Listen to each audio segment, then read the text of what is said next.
Good. All right, good morning, guys. This is your demonstration of the C-spine. I already did the recording of the PowerPoint lecture, so I've got a volunteer here. We're going to walk through the projections as they're listed in the book in the Merrill's Atlas. So the first one they come to is called the Fuchs method. Careful how you pronounce that. It's not the other pronunciation. It is the Fuchs method. This one is employed if and only if you can't get a decent open mouth projection of C1 and C2. Open mouth projection is usually tried first, and the other contraindication for this, you should not be using the Fuchs method if you've got acute trauma. So if you've got a patient that's in a collar on a backboard, or they're coming from the ED and the history is status post MVA or fall or assault, anything like that, really shouldn't be manipulating the head a whole lot. The relationship to the head and the neck, because if there is a cervical fracture, there's increased risk that you could actually sever the spinal cord or tear the spinal cord with a cervical fracture. So Fuchs method, we do have to do aggressive manipulation of the head. We don't want to do that in the case of trauma. Okay. So the real estate that I'm trying to capture is just the odontoid on C2 on my patient here. It is literally a ½ inch tall by about a ¼ inch wide. So a 10 by 12 crosswise is going to be sufficient. You can even bring your field into like 4x4 or 5x5. So I'm going to do that now before we get to final center.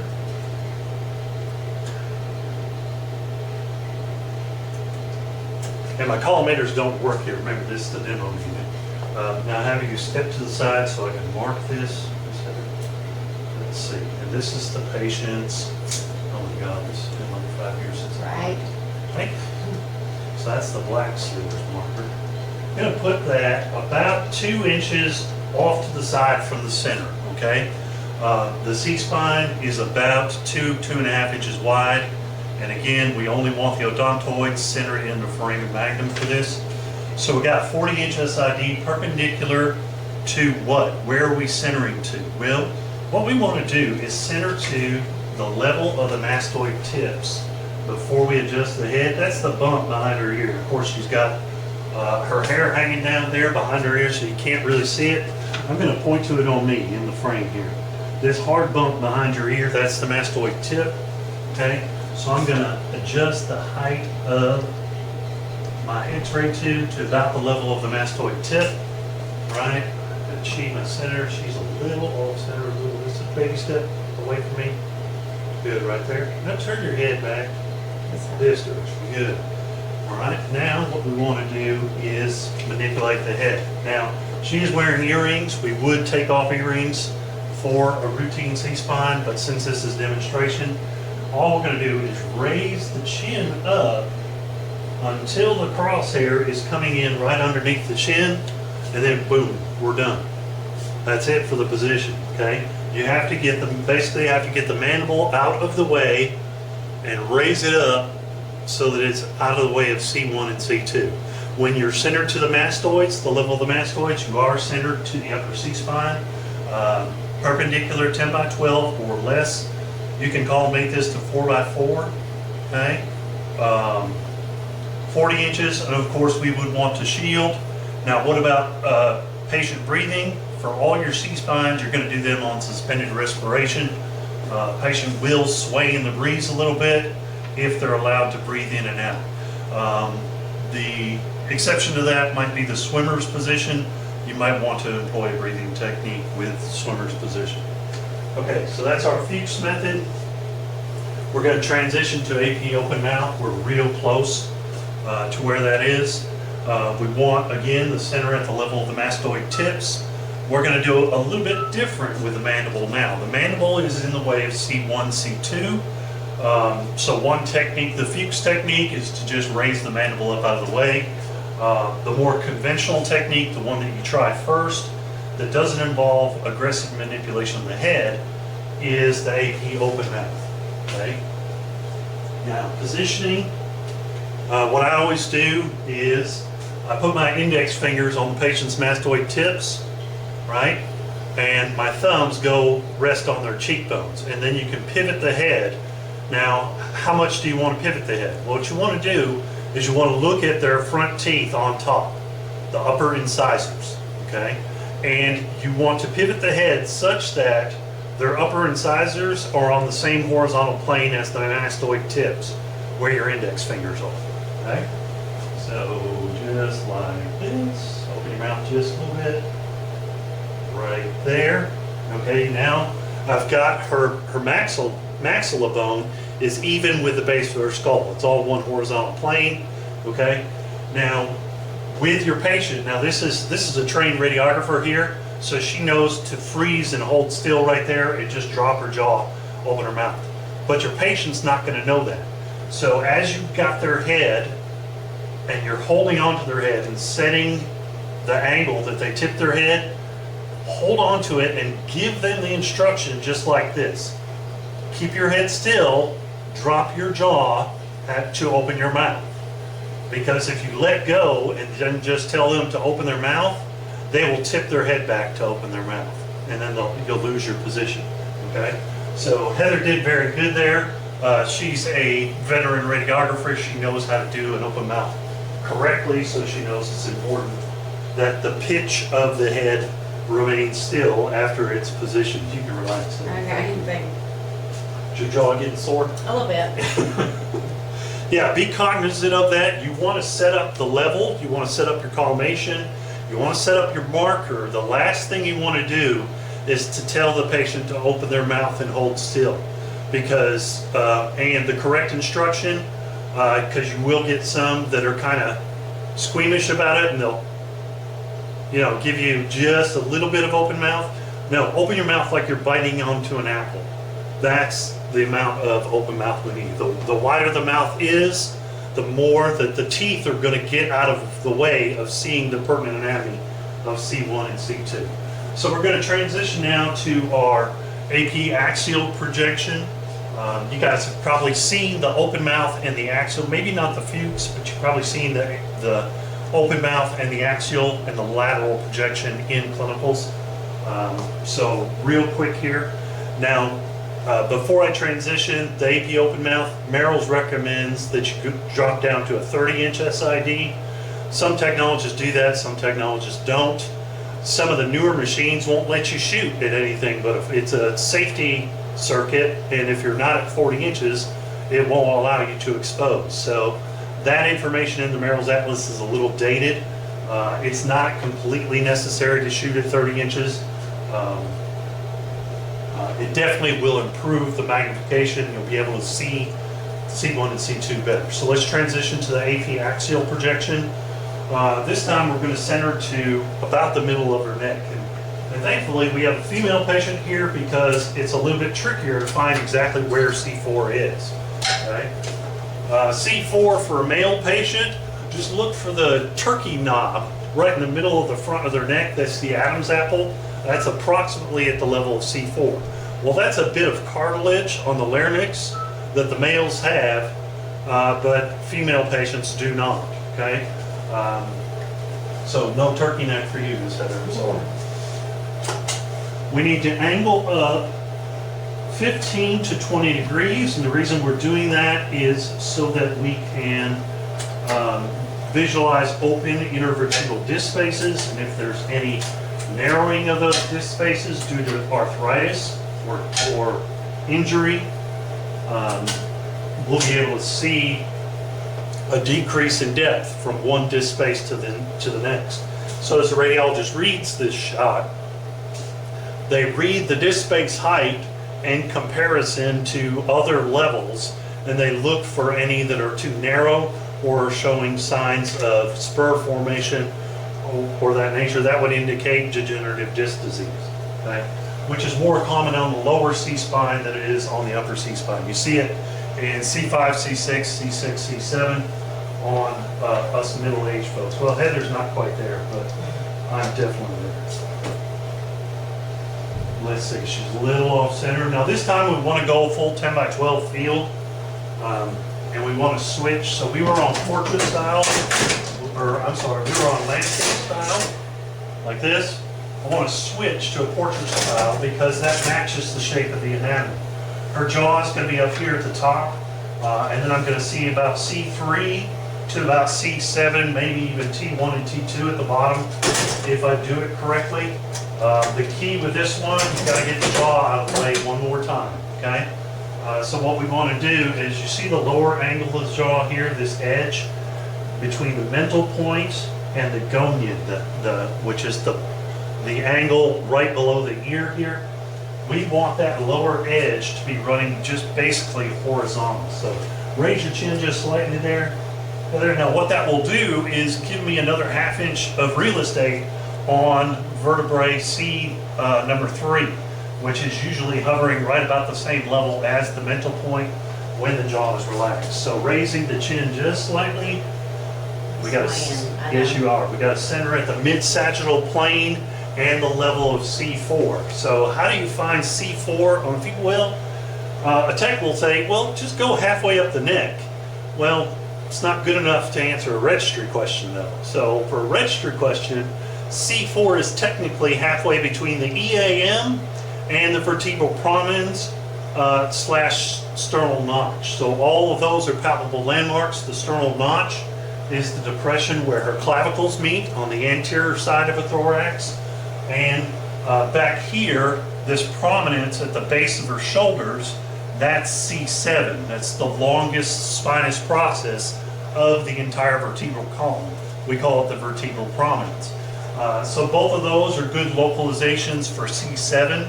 The sternal notch is about 1 inch inferior, 1.5 inches inferior to C7.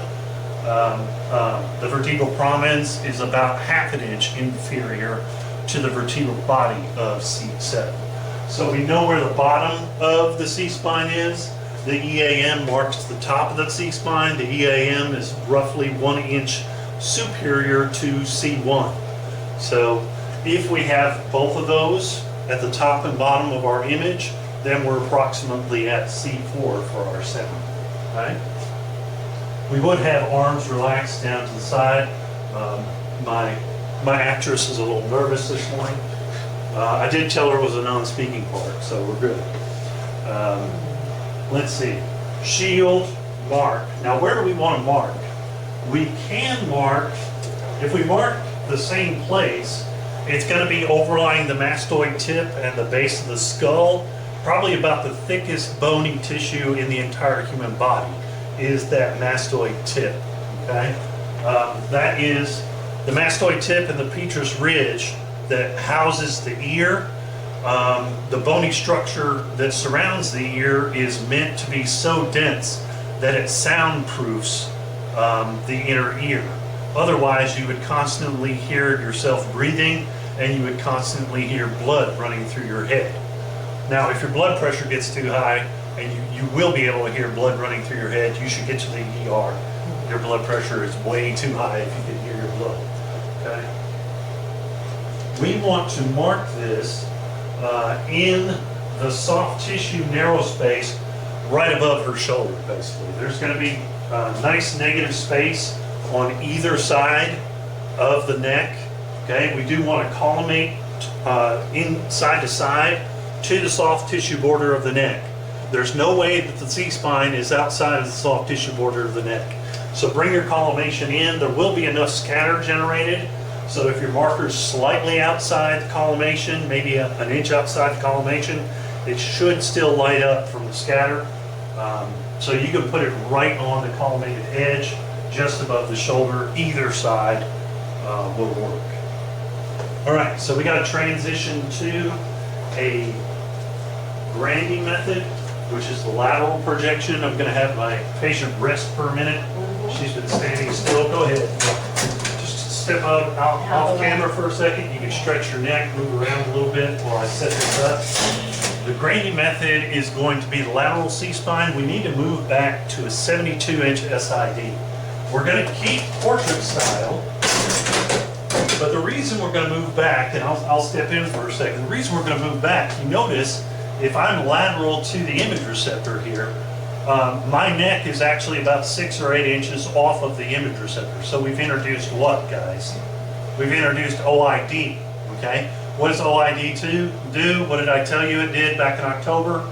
Anytime the object you're trying to image is off of the image receptor, it's going to create some magnification and a little bit of blurring. Well, we want to avoid that. So how do we compensate for that? We move our X-ray tube back. I'm going to go this way to our 72 inch. So this might go drift off camera. Just know that that's at 72 inches. I'm going to bring that back in. There. Let me bring my collimation in. And of course, on the demo unit, the collimation doesn't work as good as it should.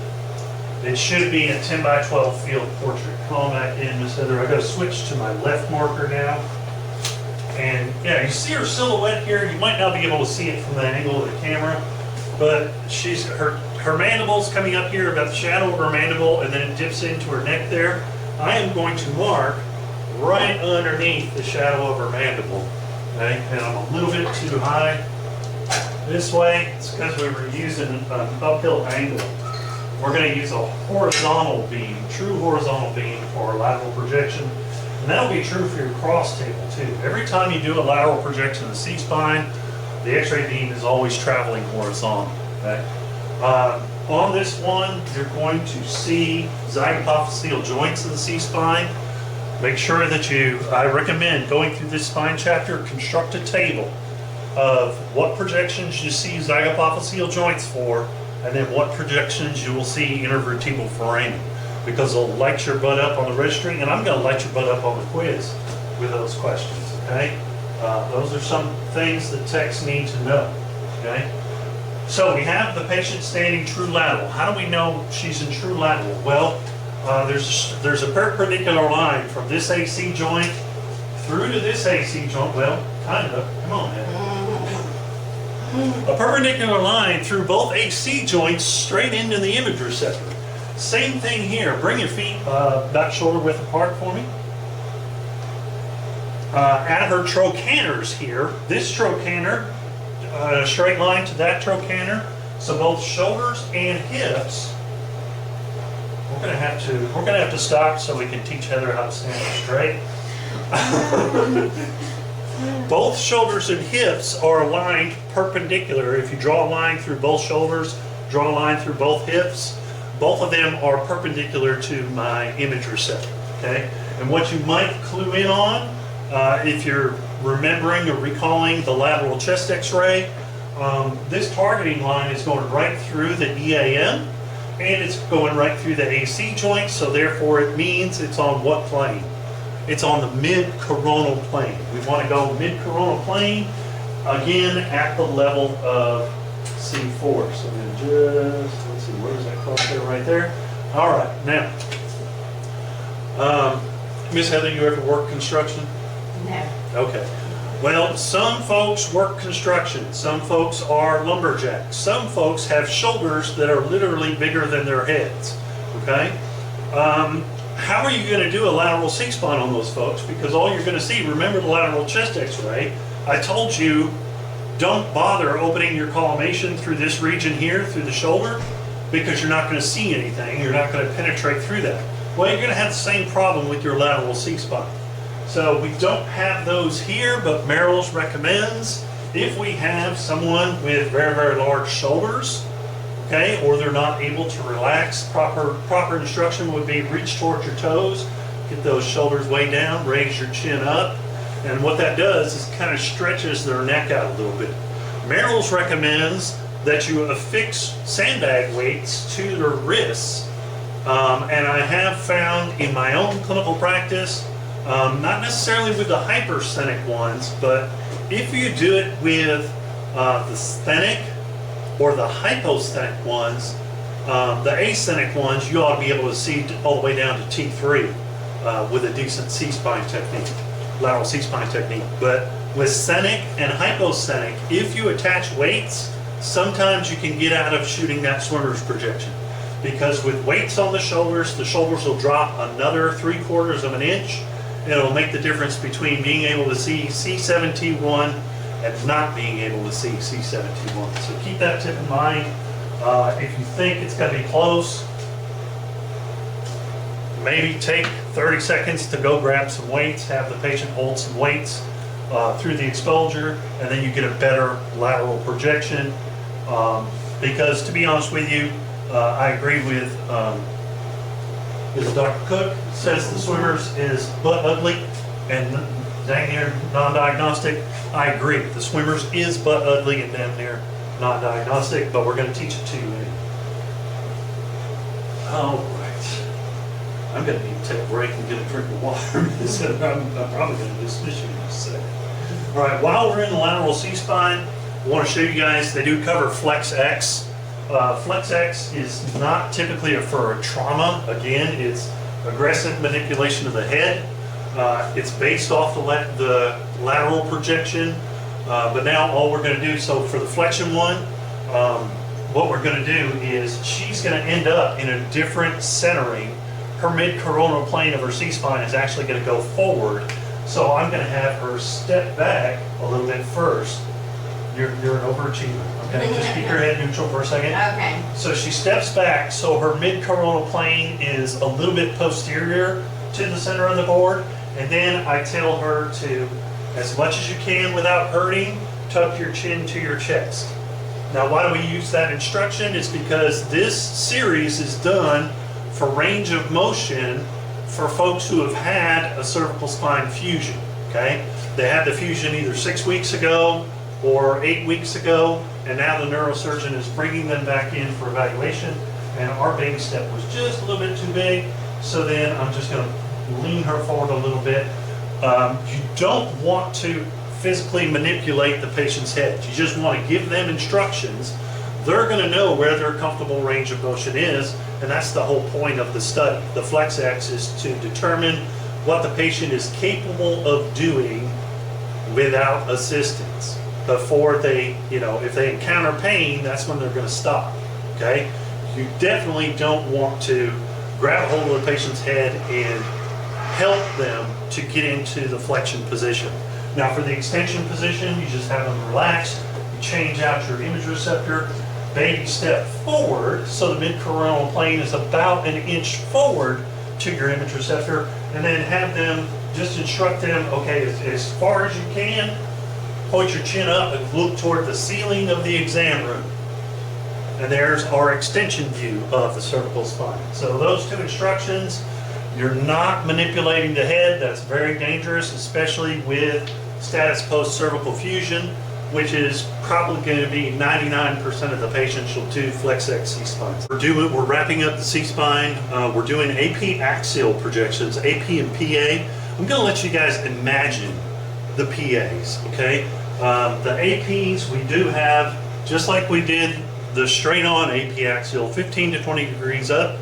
Those, the plane of those intervertebral disc spaces have not changed. The only thing that's changing is we are obliquing the entire patient so that we can see the intervertebral foramen. Now the intervertebral foramen that are going to show up on the APs are going to be actually on the side away from the image receptor. So as I have Miss Heather turn, and that's something that we came up with. You notice Miss Heather is now seated. If you have a geriatric patient and they're swaying in the breeze, like Miss Heather was for some of the previous positions, she didn't realize how much she was swaying and drifting. A seated patient holds still a little bit better than a standing patient, especially when you get up there and your patient's age is somewhere north of 70 years old. Seated is probably going to be preferred to a standing C-spine series. If your patient's younger than 40, go ahead and stand them up. It'll be too much trouble to look for a chair. You'll waste too much time. They should be able to get through those positions relatively standing up and should be able to hold still for you, okay? In between those two ranges, just assess your patient. All right. So for our AP axial projection, we're going 15 degrees up with our central ray, again directed to C4 and roughly the mid-sagittal plane, but the entire mid-sagittal plane is in an oblique now, so it's about halfway between the left and the right side of the patient's neck, which you can see visually. So just center the patient's neck to that. Now when I do a proper oblique. The sign that I always looked for, there were two signs. Number one, for just the patient, not considering where I'm centering, take out a $1 bill and look at the picture of George Washington. If your patient looks like they're in the same pose as George Washington on the $1 bill, congratulations, you have posed them correctly for an AP oblique C-spine. Raise your chin just slightly. Now, where do we center? We want to center at C4, but that vertical targeting line, this is always a clear sign. I don't know if you guys can see it with the lighting here, but it is going right up the rami of her mandible, right up into her TMJ joint. So if I have that vertical targeting line going right through the TMJ joint at the top of the image receptor, then I know that I've got a perfect 45-degree oblique. I want the shoulders at 45, I want the head facing forward along the mid-sagittal plane, and I also want the pelvis to be turned 45 degrees. Now with Miss Heather sitting, she's just turning her entire torso on this little bar stool we have. If you have a patient that's standing, look at the tiling in the room. Sometimes the rooms are tiled with square tiles, and sometimes those tiles, if you're lucky, are geometrically aligned to your image receptor. So all you got to do is put your patient's feet running along the diagonal of the tile, and the patient will be at a 45-degree oblique. I think we've covered that trick before with previous obliques. Okay?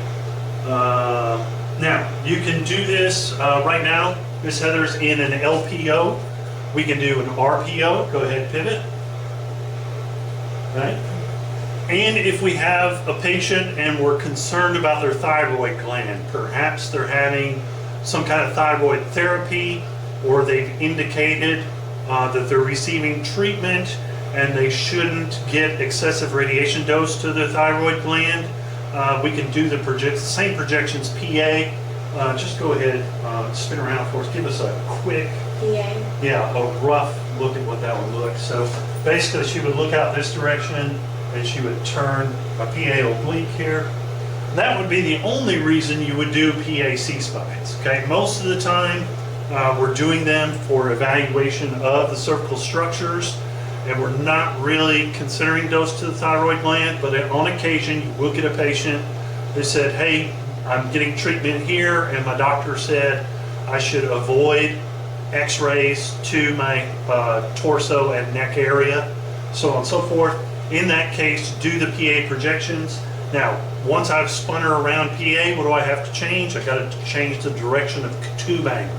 So I would actually, from a 15-degree cephalid or 15 to 20 degree cephalid, I would actually change it to 15 to 20 degrees caudate. Okay? And the side of the intervertebral foramen that's going to show up is now going to be side down. All right, so that's our obliques. You can rest for just a second. We're going to transition into a swimmer's projection. We're going to move our X-ray tube. We're coming back to 40 inches for this. Now, some techs do it at, this is one of the ones that techs like to improvise a whole lot with this.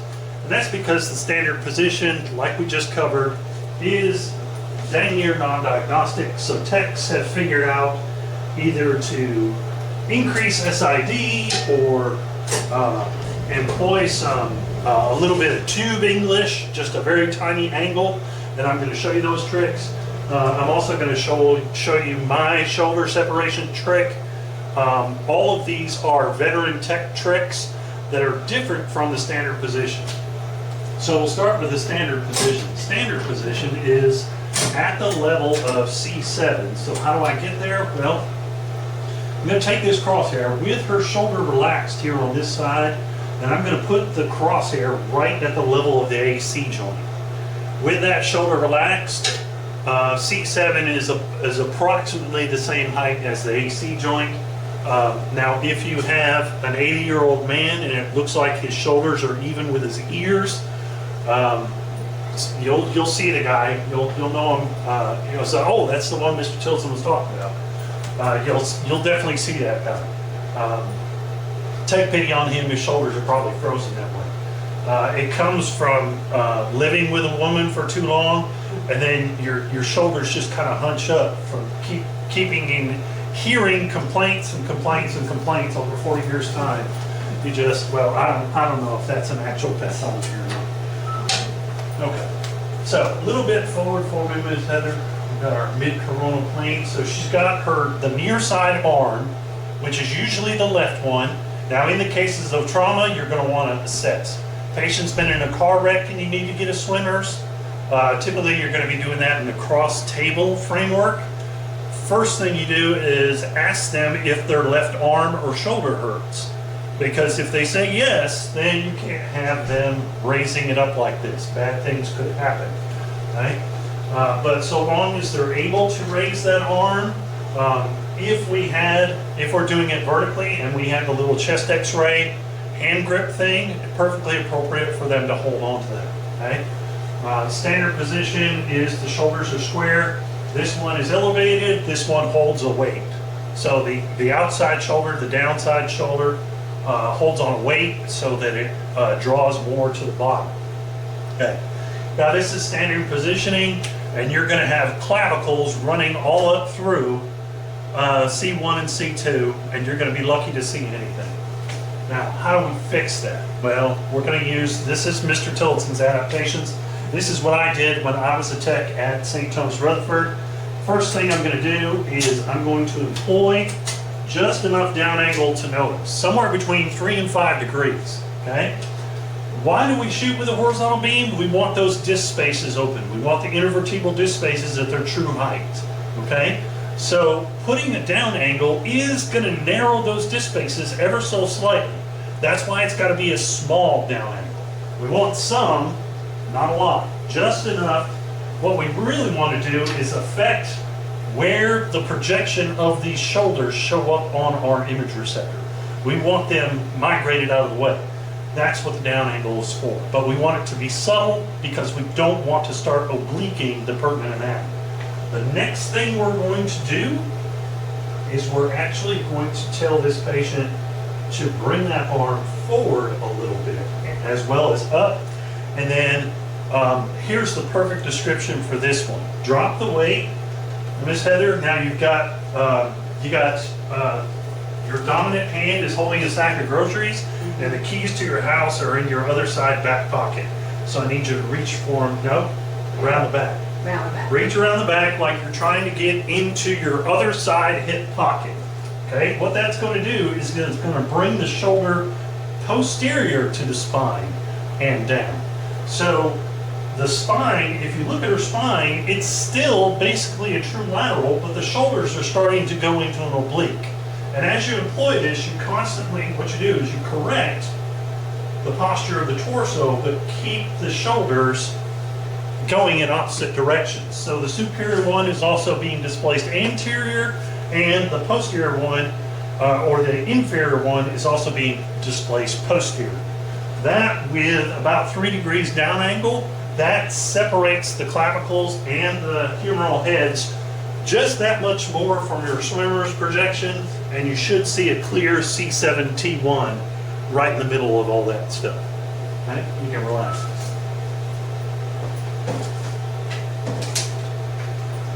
All right, guys, the next one is a cross-table lateral spine. I'm going to say that the resources that I have here right now probably not adequate to demonstrate to you a cross-table lateral spine. I do have a trauma lecture coming up, so I'm going to save cross-table projections of both the regular C-spine and a cross-table swimmers. I'm going to share those with you in about 3 weeks when I come back here and do trauma projections and just show you some of the trauma projections that we do as an entire encapsulated unit. I'll go through cross-table projections of the lower extremity, cross-table projections of the elbow, how do you do a trauma elbow effectively, cross-table C-spines, cross-table L-spines, all of that stuff in a separate unit. So you can read about it in the chapter, how to do a cross-table projection in chapter 9.